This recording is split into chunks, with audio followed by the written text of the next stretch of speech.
तो हेलो बच्चों, स्वागत है फिर से आप लोगों का। आज हम फिर से क्या पढ़ने जा रहे हैं? पार्ट 3। किसका? सेक्टर्स ऑफ इंडियन इकोनॉमी का। पिछले दो लेक्चर में मैंने पढ़ाया primary sector, secondary sector, tertiary sector और organised sector and unorganised sector. इस वीडियो में मैं आपको बताऊंगा public and private sector. So let's start. तो पिछले वीडियो में हम क्लासिफिकेशन इनकम के उस पे कर रहे थे, इनकम के रिस्पेक्ट में। इस वाले में हम ओनरशिप के रिस्पेक्ट में क्लासिफाई करेंगे एक सेक्टर को।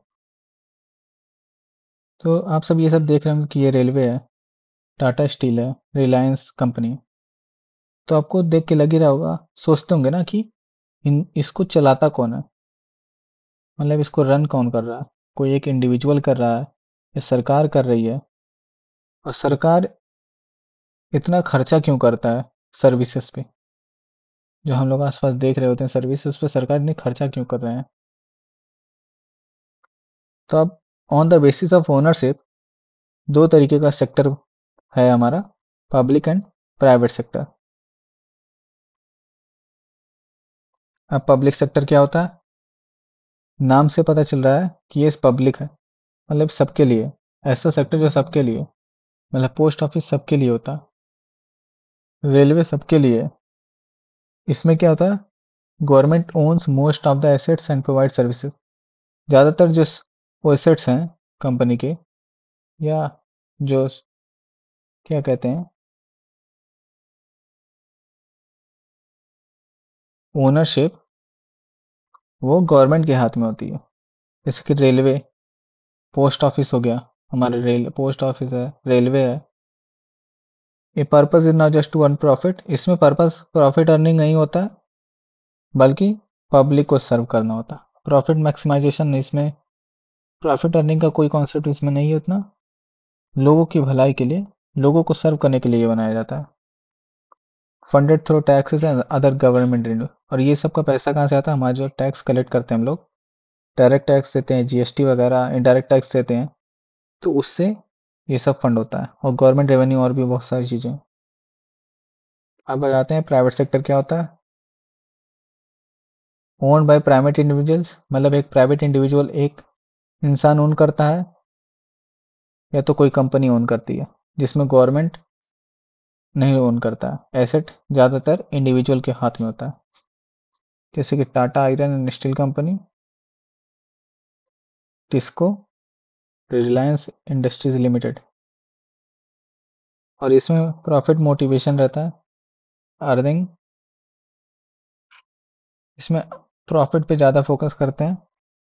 इसमें कंज्यूमर्स को डायरेक्टली पे करना पड़ता है सर्विसेज के लिए, मतलब कोई भी चीज़ खरीदनी हो तो कंज्यूमर डायरेक्टली इन्हें सर्विस का पैसा देता है। जैसे जियो का रिचार्ज है,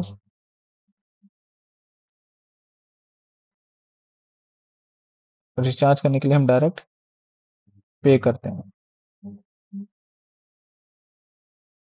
अब आता है कॉन्सेप्ट कि गवर्नमेंट स्पेंड क्यों करती है इन सब एक्टिविटीज़ पे।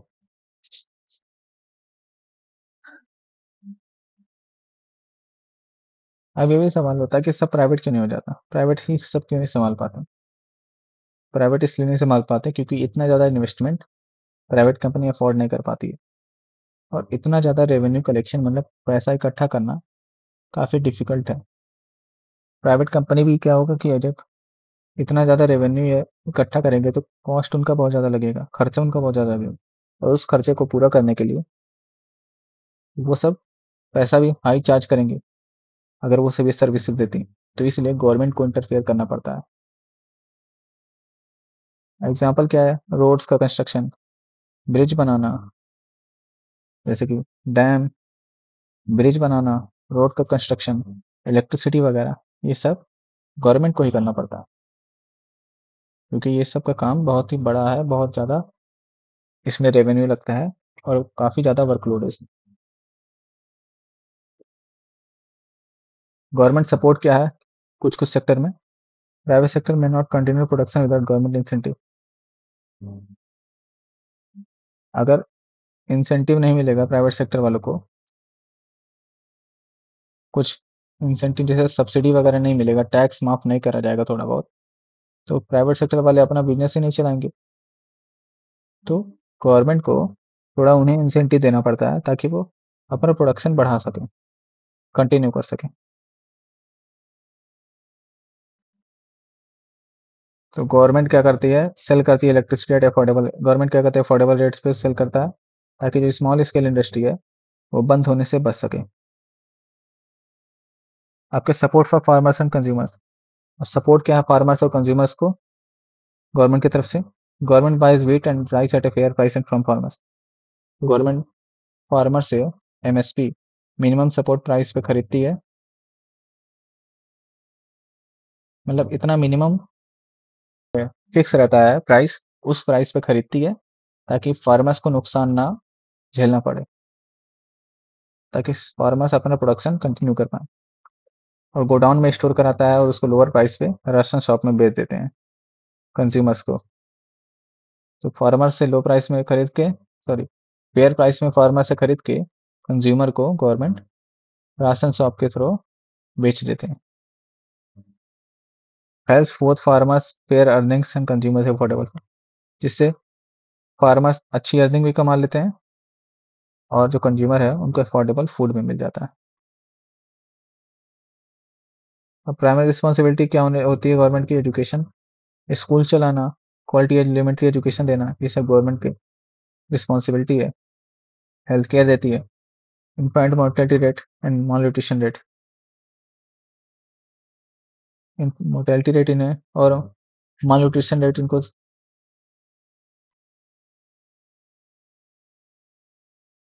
सही से संभालना होता है।